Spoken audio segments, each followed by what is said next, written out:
She shoved him, but why wait 7 minutes? Panic? Or was she thinking? I knew something was wrong before I even saw the pool. Have you ever walked into your own house and felt it instantly? That tiny shift in the air, that silence that doesn't feel normal, not peaceful, not calm, wrong. Before we continue, please hit the like button, subscribe to the channel, and turn on the notification bell for updates. That was the first thing Marissa Cole noticed when she stepped through the front door at 4:12 p.m., nearly 40 minutes earlier than planned. The house was open. Not wide open, just enough. The front door was slightly unlatched, moving against the frame with the faintest creak from the air conditioner running inside. Marissa stopped with one hand still on her car keys, her work tote slipping from her shoulder, and stared at it for half a second too long. Lily never left the door like that. 19-year-old Lily Grant had only been babysitting for 3 weeks, but Marissa was the kind of person who noticed patterns. Lily always double-checked the locks, always texted updates, always said things like, "No worries, I've got him," in that gentle voice that made Marissa feel just guilty enough to leave for work. So why was the door open? She pushed inside and called out right away, "Noah?" No answer. Only the TV. Cartoons were still playing in the living room, bright voices bouncing through an otherwise empty house. On the coffee table sat a bowl of apple slices, half-eaten and turning brown around the edges. Noah's little blue backpack was tipped over near the couch. One crayon rolled halfway across the hardwood floor. A child had been here. A sitter had been here. But now? Nothing. Marissa's chest tightened. Lily? Still nothing. And now, the questions started. Fast, loud, one after another.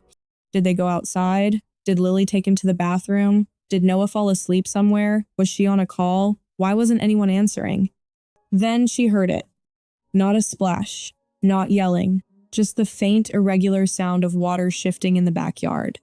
One soft lap against tile. Marissa turned toward the sliding glass door, and every step after that felt wrong in a way she would remember for the rest of her life. The kitchen was too clean, the back counter was dry. A plastic cup sat on its side near the sink. Through the glass, she could see late sunlight hitting the patio in sharp gold lines. And then she saw the towel, crushed near one of the lounge chairs, then a single small sandal, then the pool, and then her son. He was floating face down. For a second, her brain refused to accept what her eyes were seeing.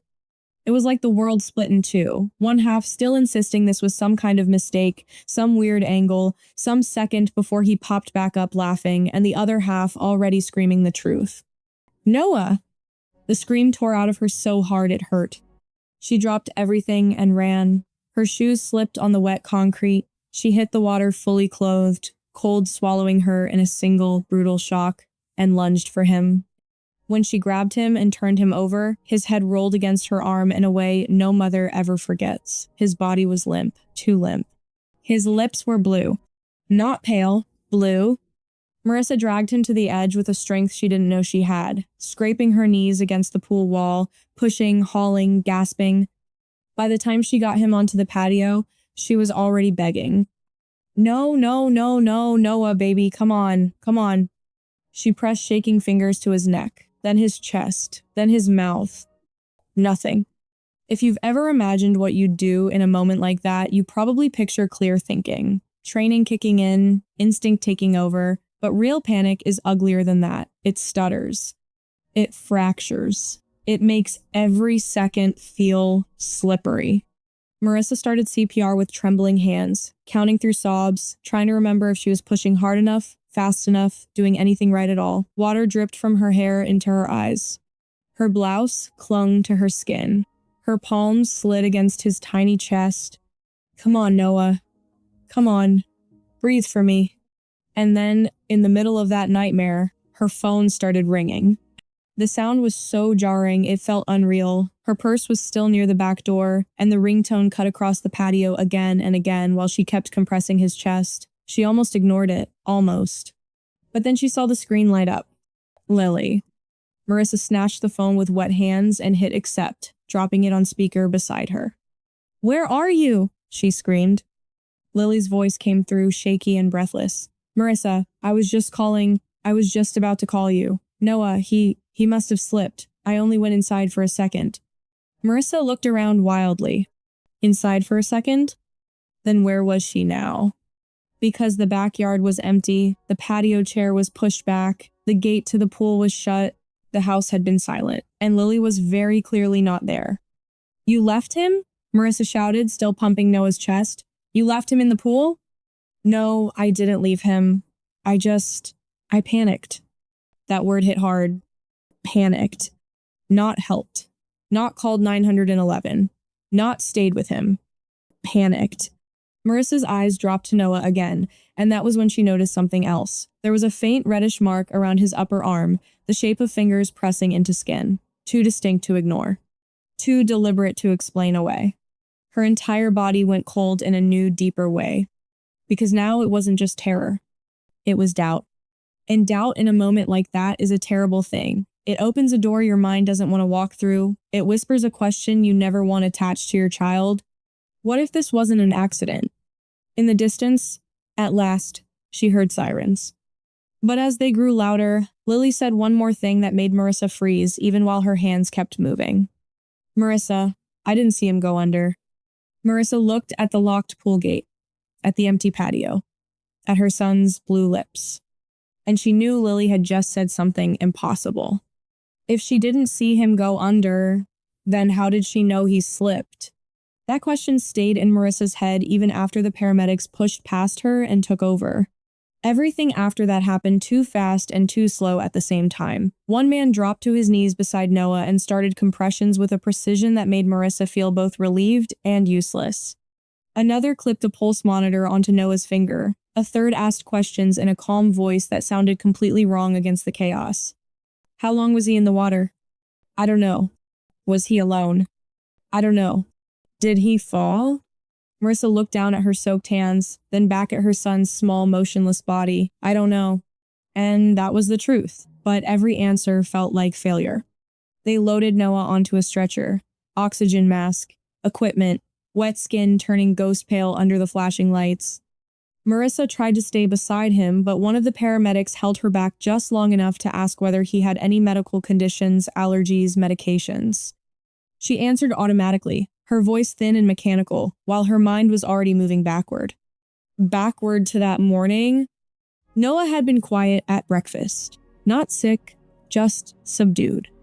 He pushed cereal around in his bowl and asked if he really had to stay with Lily again because she gets annoyed when I ask too many questions. At the time, Marissa had barely looked up from her phone. She'd been confirming a showing, answering a client, mentally sorting through 1,000 adult tasks. "What do you mean annoyed?" she'd asked. Noah had shrugged, like, sighing annoyed. It sounded so small then, so ordinary. Sitters got tired, kids exaggerated. Noah was 6, bright and sensitive, and sometimes too observant for his own good. Marissa had kissed the top of his head and told him to be good, to listen, and that she'd be home before dinner. Then she gave Lily the usual reminder when she arrived. No deep end, and no pool unless you're right there with him.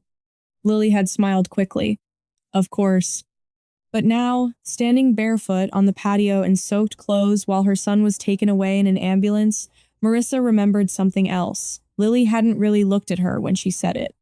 Her eyes had flicked to her phone, then to the pool, then back again. A police officer approached while the ambulance doors slammed shut. "Ma'am, I need to ask you a few questions." Marissa nodded, though she could barely hear him over the pounding in her ears. He asked about Lily Grant, how long she'd worked for them, whether there had ever been safety concerns, whether Noah could swim. Marissa answered piece by piece. "He can dog paddle. That's it. He knows not to go near the pool alone." "You're sure?" "Yes." That came out harder, sharper. "He doesn't even like the deep end. He clings to the wall." The officer glanced toward the pool gate. "Who closed that?" Marissa followed his eyes. The gate was shut completely, latched. Now that the first shock was fading, more details started to press in. Noah's sandal had been near the patio chair, not beside the steps. His towel had been dry except for one end. There were no pool toys floating in the water, no kickboard, no noodles, nothing that suggested a child had been playing. And Lily still wasn't there. Her phone rang again. The officer looked at the screen. "Is that her?" Marissa nodded and answered. This time Lily sounded different, less panicked, more careful. I'm on my way, she said quickly. I just had to calm down. I was freaking out. Marissa's voice came out low and dangerous. Where are you? I told you. I ran inside when I couldn't find him. And then No. Marissa cut her off. That's not what you said before. Before you said you only went inside for a second and he must have slipped. Silence. Then Lily tried again. That's what I mean. I came back out and he was under. I pulled him up, but I got scared and I didn't know what to do. Marissa's entire face went cold. You pulled him up? Another pause. Because that was new too. New story, new timeline, new detail that somehow hadn't come up while Marissa was doing CPR alone on the concrete. The officer held out his hand for the phone, but Marissa turned slightly away, eyes still locked on the pool. Lily, she said, each word sharpened by terror. Did you touch him before I got there? I was trying to help. The answer came too fast. And suddenly, Marissa saw it again, that red mark on Noah's upper arm, the shape of fingers. Not a scrape, not a bump, a grip. The ambulance was already backing out of the driveway when one of the paramedics stepped down from the rear and said something quietly to the officer beside him. Marissa only caught part of it. But it was enough. Doesn't look consistent with a simple drowning. Marissa turned so fast it made her dizzy. What does that mean? Neither man answered right away. And in that silence, as the sirens faded with her son inside, Marissa understood something terrible. Whatever had happened in that backyard was bigger than one careless mistake. And Lily was still lying. What do you mean there's no water in his lungs? Marissa didn't realize she'd said it out loud until the doctor looked directly at her. The hospital room smelled sterile, too clean, too controlled, like reality had been stripped down to machines and quiet voices.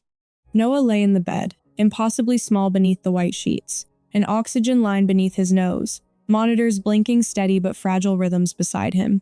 Alive, but not awake. The doctor, Dr. Patel, 42, kept his tone measured. We're still running tests, but in many drowning cases, we see significant water aspiration. With Noah, it's limited. Limited? Marissa repeated. He was face down in a pool. I understand, he said carefully. What I'm saying is his condition suggests that something may have happened before he was fully submerged, possibly a period of oxygen deprivation. Marissa stared at him. Before, not during, before. Her mind snapped back to the image burned into her memory, Noah's blue lips, the stillness of his body, the unnatural quiet of the water. That doesn't make sense, she said, but her voice lacked conviction now. Sometimes, Dr. Patel continued, we see this when there's a delay in response, or if the child was incapacitated in some way prior to entering the water. Incapacitated. The word landed heavy. Marissa's chest tightened as the pieces began shifting into something darker, something she didn't want but couldn't ignore anymore. Are you saying someone did something to him? I'm saying, Dr. Patel replied, steady and precise, that this may not be a straightforward accident. Silence swallowed the room. For a moment, all Marissa could hear was the soft beeping of the monitor beside Noah's bed. Then another voice broke in. Ma'am? She turned. A police officer stood at the doorway. Officer Daniels, 38, the same one from her house. His expression had changed, less procedural now, more serious. We're going to need to ask you to come with us for a moment, he said. There's something you should see. Marissa hesitated, looking back at Noah. Her hand instinctively moved to his, fingers brushing against his cold skin. I'll be right back, she whispered, though she didn't know if he could hear her. Then she followed. The hallway felt too long, too bright. Officer Daniels led her into a small consultation room where another officer stood beside a laptop. We accessed your home security system, Daniels explained. Backyard camera. Marissa's stomach dropped. She had almost forgotten about it.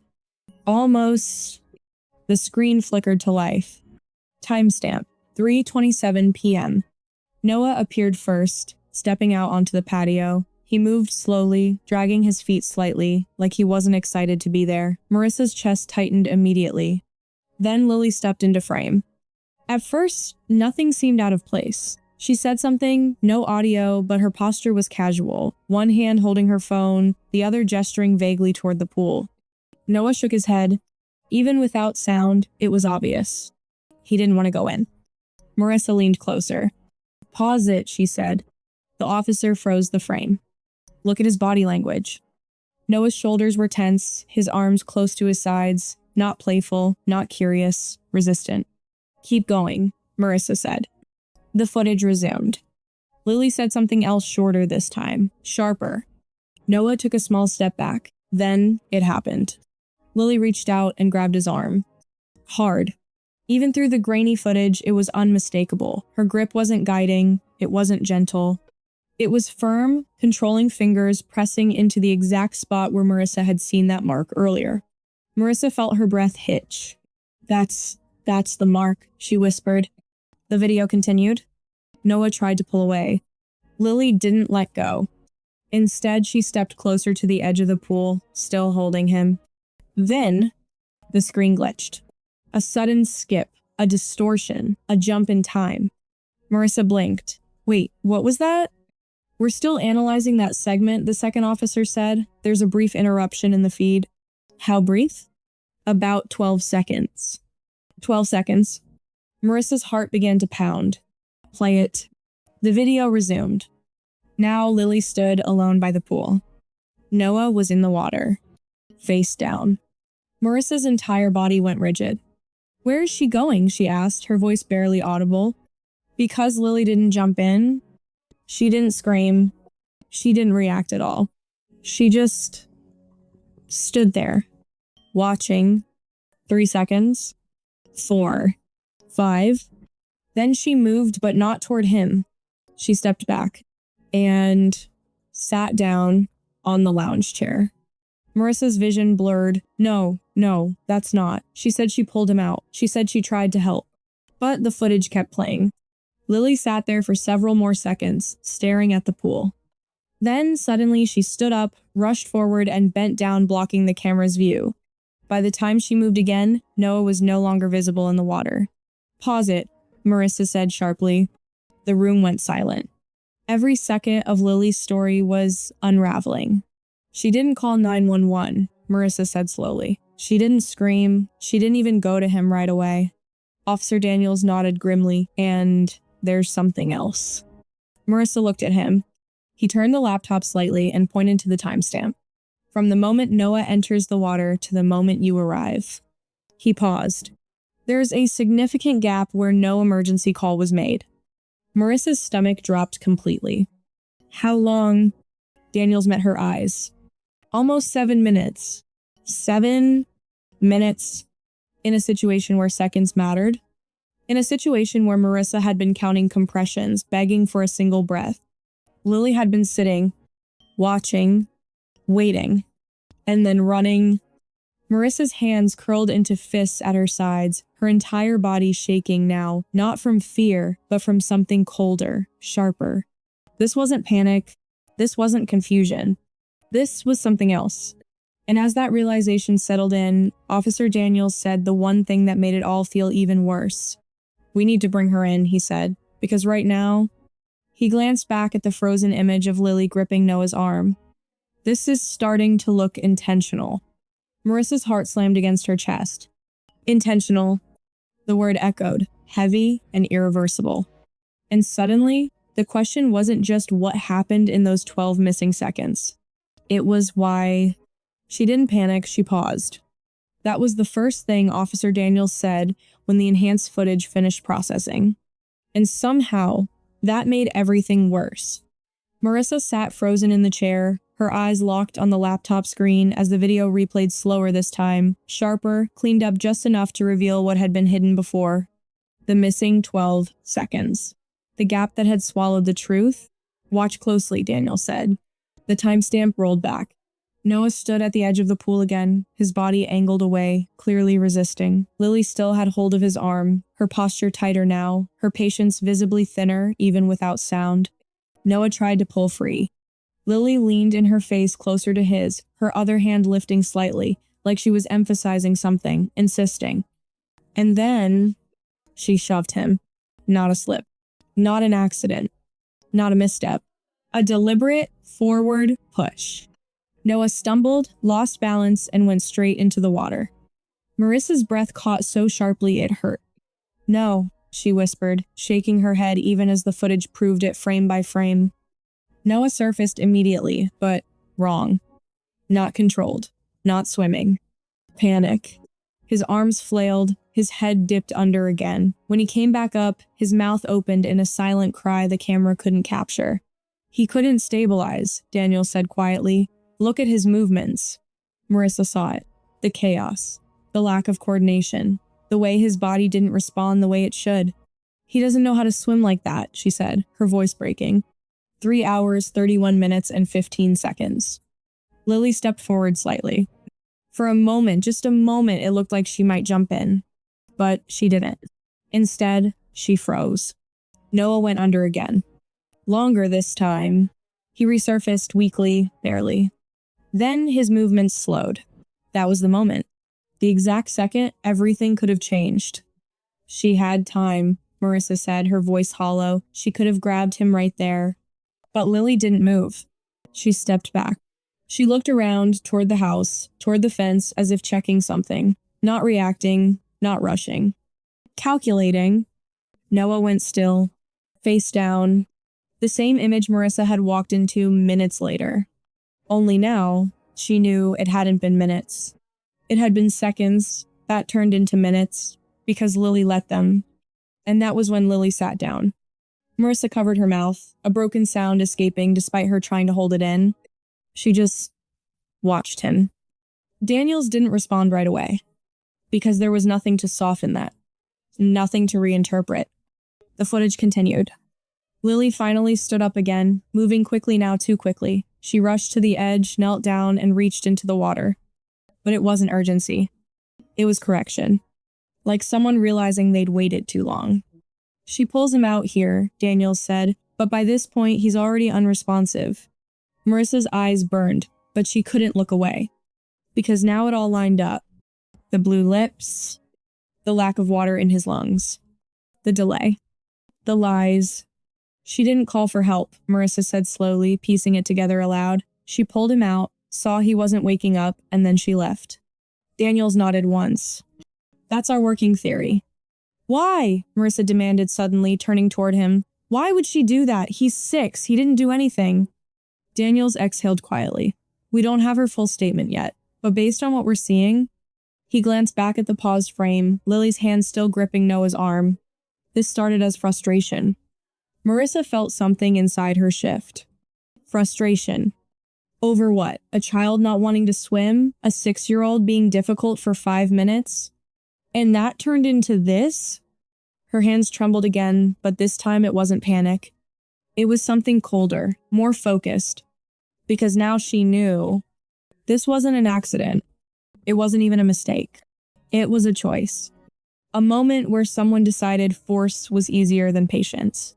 And then another moment where they decided doing nothing was easier than taking responsibility. Marissa stood slowly, her legs unsteady but holding. What happens now? She asked. Daniels met her eyes. Now we bring her in. The words hung in the air, heavy with inevitability. But as Marissa turned back toward the screen one last time, something else settled in alongside the anger. Something quieter, more dangerous. Because the footage answered how, but it didn't answer everything. There was still one piece that didn't sit right. One detail that refused to settle. Lily didn't just hesitate. She looked around first, like she was checking if anyone could see, and that meant one thing. This wasn't just a loss of control. It was awareness. And as that realization locked into place, Marissa felt it in her chest like a weight dropping into deep water. This wasn't over. Not even close. She didn't lose control, she made a decision. That was the sentence the prosecutor repeated in court weeks later. But by then, Marissa had already heard the full story, every piece of it laid out in a quiet interrogation room, where Lily Grant finally stopped changing her version of events. It didn't happen all at once. At first, Lily stuck to the same shifting narrative. He slipped, she panicked, she tried to help, but the footage dismantled that within minutes. The shove, the delay, the silence. Every second accounted for. And when the detectives pressed harder, when they showed her the exact moment she stepped back instead of forward, something in her broke. Not dramatically. Not emotionally. Just quietly. I didn't mean for it to go that far, she said. Those were her first honest words. From there, the rest came out in fragments. Noah had been difficult that afternoon. He didn't want to swim. He kept asking questions. He wouldn't listen. Lily admitted she was already irritated. She'd been on her phone, distracted, annoyed at being interrupted. When she told him to get in the pool, he refused. When she insisted, he pulled away. And in that moment, brief, impulsive, and irreversible, she shoved him. Not hard enough in her mind to hurt him. Just enough to make him stop arguing. But children don't calculate risk the way adults pretend they do. Noah hit the water unprepared, panicked immediately, and inhaled sharply before he could stabilize himself. That first breath, taken in fear instead of control, was where everything began to collapse. "I thought he'd just stand up," Lily said during questioning. "I thought he'd be fine." But he wasn't. And when she realized that, when she saw him struggling, then weakening, she froze. Not because she didn't understand what was happening, but because she did. "He looked at me," she said, her voice flat, "and I didn't know what to do. So she did nothing." Seconds passed, then more. By the time she moved, Noah was already unconscious. She pulled him out, checked for breathing, tried shaking him, but instead of calling 911, instead of screaming for help, she made another decision. She left. "I panicked," she said again. But by then, the word meant something different. Not confusion. Avoidance. She walked out of the house, leaving a 6-year-old boy on the patio, and tried to create distance, physical and emotional, before dealing with what she'd done. Then Marissa came home, earlier than expected, and everything unraveled. The charges came quickly. Child endangerment, criminal negligence, aggravated assault. The prosecution argued that the shove was intentional, and the delay in response was reckless to the point of being criminal. The defense tried to frame it as a moment of poor judgment, a young sitter overwhelmed and untrained. But the footage didn't leave room for interpretation. Not the shove. Not the pause. Not the way she looked around before doing anything at all. In the end, the verdict was guilty on all major counts. Lily was sentenced to several years in prison, followed by probation. She was 19 when it happened, 21 when she was sentenced. And the courtroom was silent when the judge read it. For Marissa, the trial didn't feel like closure. It felt like confirmation, because the truth, once seen, doesn't soften just because it's explained. She attended every hearing, sat through every replay of that footage, heard every word Lily said. Not once did she interrupt. Not once did she look away. But the moment that stayed with her wasn't the verdict. It was the hospital. 3 days after the incident. That was when Noah woke up. It was small, barely noticeable at first. A shift in his fingers, a faint movement under the blanket, then a slow, fragile opening of his eyes. Marissa had been sitting beside him, her hand wrapped around his, afraid to sleep, afraid to miss it. "Hey," she whispered the moment she saw him stir. "Hey, baby, I'm here." His gaze was unfocused, confused, but alive. That was enough.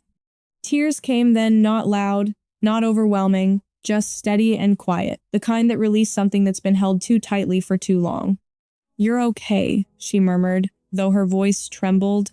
"You're okay." Recovery wasn't instant. There were follow-ups, neurological checks, weeks of monitoring. The doctors warned about possible long-term effects, memory gaps, anxiety, physical weakness. And some of that stayed.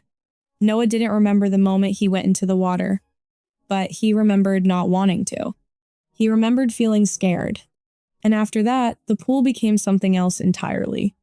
Months later, the house was quieter. Not empty, just different. The pool was still there, but covered now, secured with more locks than before, layers of protection that felt necessary even if they couldn't undo what had already happened. Marissa worked less, stayed home more, not out of fear, but out of awareness of how quickly ordinary moments could turn into something irreversible.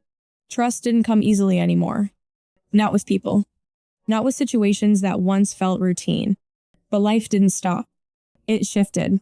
One afternoon, nearly 6 months after the incident, Marissa sat in the backyard with Noah beside her. The sun was lower, softer, casting long shadows across the patio. The pool cover rippled slightly in the breeze. Noah sat quietly, tracing patterns on the concrete with his finger. Then, after a while, he leaned forward and reached out. Not toward the water itself, but toward the edge. His fingers rested there, still hesitant, still careful. Marissa watched him, her chest tightening for a moment before easing. He wasn't the same. Neither was she. But they were here. And that mattered. After a few seconds, Noah dipped just the tips of his fingers under the edge of the cover, brushing the water lightly before pulling back. Not fear, not confidence. Something in between. Marissa didn't stop him. She didn't rush him either. She just stayed beside him, watching, present. And as the light shifted and the moment passed quietly between them, one truth settled in fully, without question, without doubt. What happened had been real. It had been preventable, and it had changed everything. But it hadn't taken everything. And for Marissa, that was where the story ended. Not in the moment of loss. Not in the moment of justice. But here, in the quiet after, where the water was still. And this time, so was everything else. Accident or choice? After everything you saw, what do you think really happened?